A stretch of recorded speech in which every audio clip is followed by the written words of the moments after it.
Hi everyone, welcome to Initial Thoughts, a new series in which I'll be giving my view on things as and when they are released. The first of these initial thoughts is going to be on, as you've seen by the title and the thumbnail, the Zack Snyder Justice League film that has been highly anticipated, highly controversial, given the nature of the original film that came out in 2017.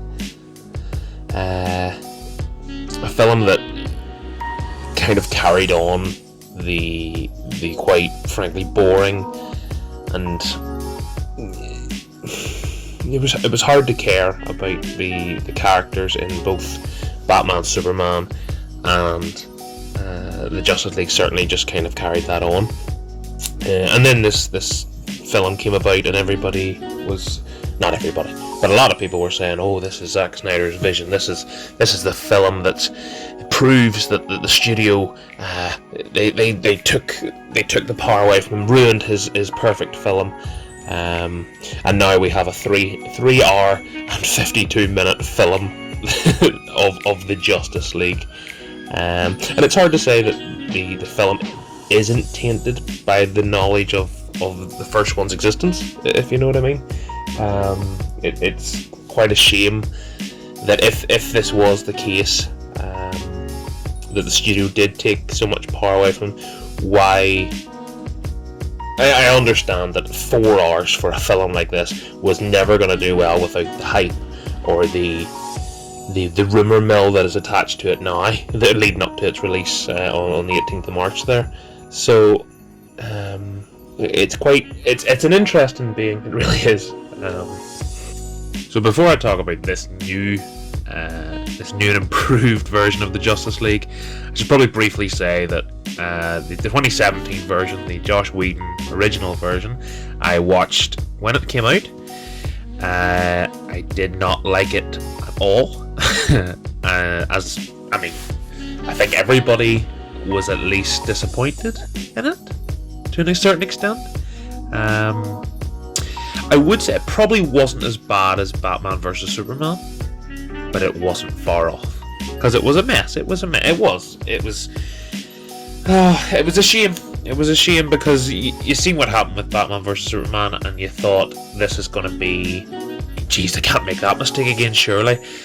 And then obviously development hell. A 4-hour movie from Zack Snyder becomes a 2-hour movie from Joss Whedon, and it was not a good film. For me, I would give it probably like a 4 out of 10, and I think that's probably being generous, to be honest, because it was just a structural mess. So switching focus from the 2017 film to the 2021 film that's just been released, as you can see on the screen, the IMDb rating is very high. People are widely receiving it very well. Obviously that IMDb rating may have dropped slightly by the time I release this. This is being filmed about a day and a half after it got released on HBO Max and Sky Cinema if you're here in the UK. And I myself have just finished watching the film. All 3 hours and 52 minutes of it. It's a long runtime. I did have to take a break about halfway through, but thankfully it was broken up into parts. So there were 6 parts with an epilogue for the film. So I was able to watch part 1, 2, and 3, which was about 2 hours ish, and then there was the other 2 hours or so left. So that was easy enough. I would say that it's a long runtime, especially if it had been released in theaters. I suppose that probably is the benefit of having streaming services, because people can do this. They can take a break, they can go have their lunch or their dinner and come back and watch the rest of it. My vibe after watching it, how do I put that? I think the 2017 film is a criminal offence by comparison to this, because I will keep going back to the runtime, so apologies for hanging on that, but the amount of character development for every character, it can't be understated how important that is. 2 hours of character development wiped just to have, just a thrown together of all scenes in the 2017 film. And maybe it's not fair to keep comparing it back to the 2017. Okay, I'll start from now, just talking about this film itself. So, it's very well paced. The character development that starts from the minute go. There is some scenes that are that get you hooked straight away. Some brilliant battle scenes. Some story elements that are so much far better explained than they would have been. I just said I wasn't going to, but in the original 2017 release, this was, oh my god, chalk and cheese for a film. It's so different, but so much better.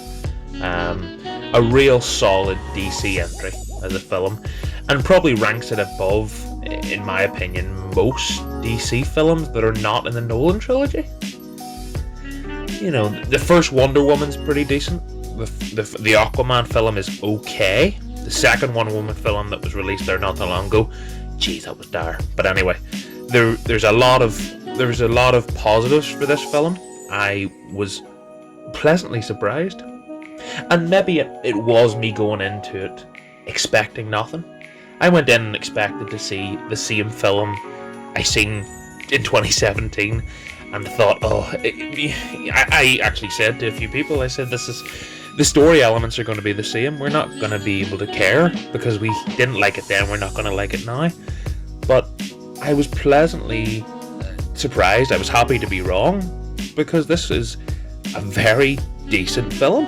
I commend them for tying this together, for releasing the 4 hours. And fair play to Zack Snyder and everybody else for releasing this. I won't go into any major plot details, certainly near the end of the film, but what I would say is they certainly tease some spin-offs, maybe a Justice League sequel in the future. And if you'd have said to me after the 2017 film, when I was walking out of that cinema, that there would have been tease in a second, which if I can remember correctly, they did a bit.